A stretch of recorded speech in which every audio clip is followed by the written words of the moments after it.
my life. I was crying the whole day, and it was just really emotional, and I felt bad because I didn't tell my mom that I was going to do that, and she didn't have any idea that I was converting to Islam. Hi guys, and welcome to my very first YouTube video. My name is Esteri, I'm 20 years old, and I'm from Tampere, Finland. Finland is not the most religious country in the world. Yes, technically it's a Christian country, but most people here don't believe in God, and that's how I was raised as well. I grew up in a really small town called Harola, where there is probably 200 people living there, so everyone knows each other, and religion wasn't a part of our lives. I didn't know anyone who was a believer and so on. So yeah, so my mom doesn't believe in God. She does believe in some higher power, but doesn't really believe that it's God specifically. So she wanted to raise us the way that when we grew up, we could decide for ourselves if we wanted to believe in something or if we didn't. So that's why I didn't grow up in a religious family. So growing up in school, of course, we had lessons about Christianity, but to me, they never felt right. They never felt like anything more than just some stories, some fantasy, something that some people believe in, but that weren't for me, and I never understood the Trinity or anything of it, really. It didn't really feel right to me. So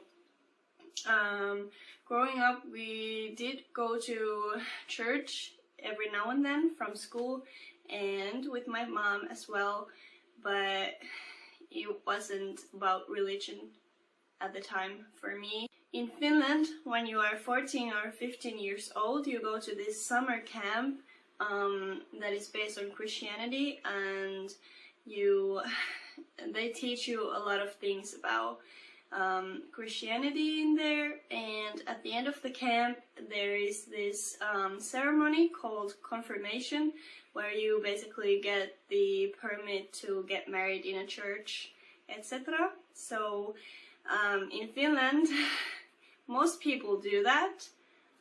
They go to the camp and do the ceremony, even though it's not about the religion to them, most cases. So it's kind of just like a cool thing to do, and after the confirmation ceremony, you usually get a party where you invite your relatives and stuff, and you get a lot of presents and good food and all that. So that's probably why most people do that.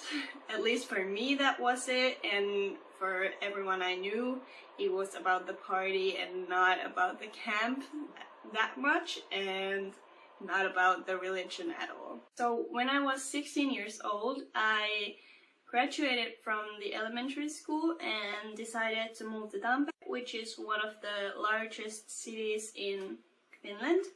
And I had to move here because I wanted to go to this high school that had a music line there, because I love to sing and all that. So I applied and got in and moved to Tampere, and still wasn't religious at all. Religion was not part of my life in any way.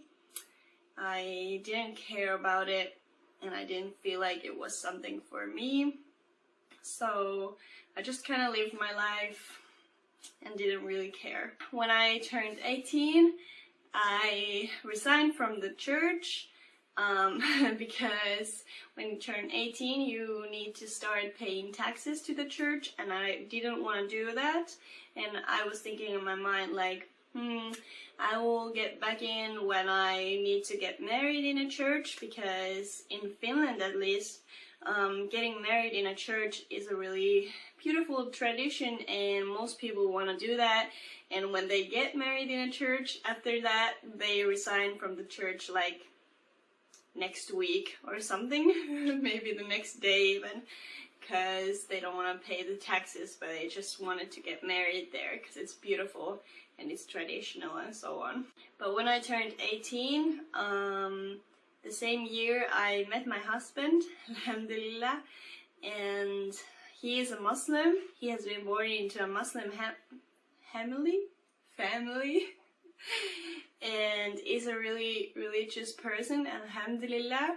And every now and then he would try to tell me about Islam, and I would shut my ears. I wouldn't want to listen.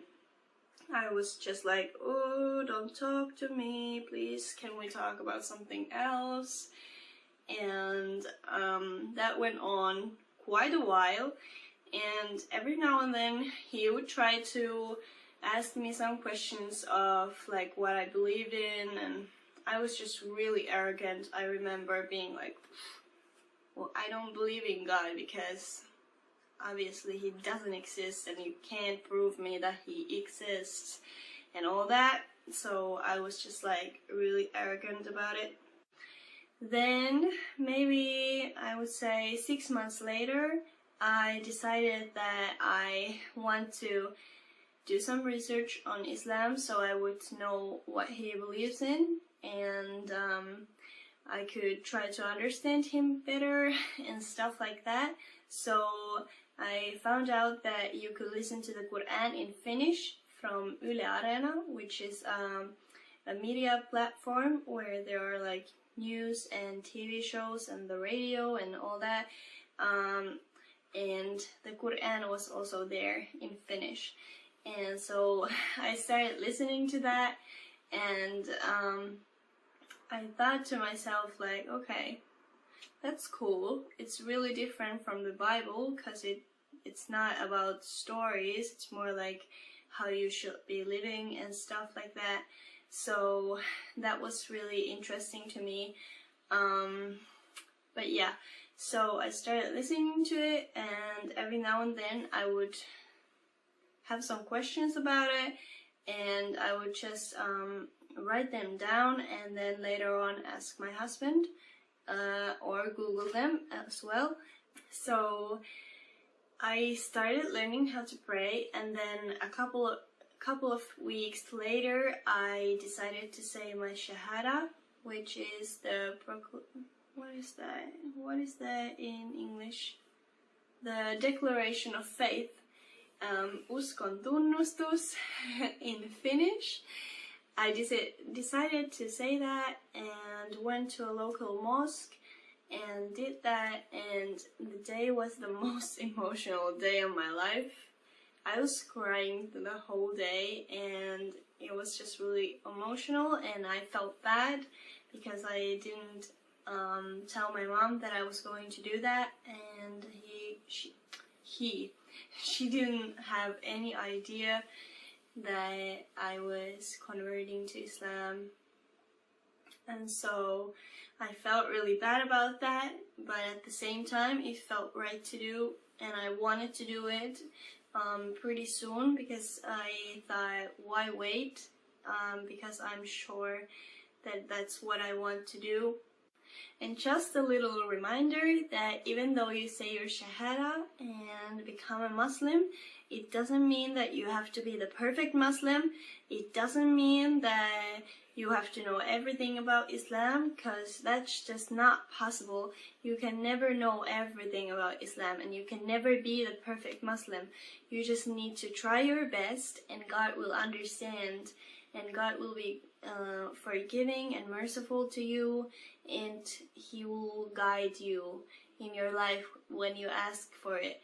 And yeah, so please be kind to yourself and don't expect too much from yourself, because you cannot be perfect. You just need to try your best, and that's all that counts, and God knows that. And I think that's also a good way to end this video, because I think this might be quite a long one, so I don't want to make it any longer.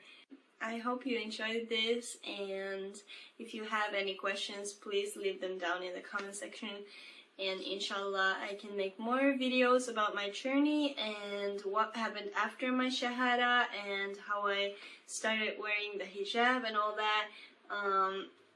Inshallah in the future I can make more videos about that, but for now I will end this video. So thank you so much for watching. If you lasted the whole video with me, thank you, thank you, thank you. You are amazing, and peace and blessings be upon you. And yeah, so bye.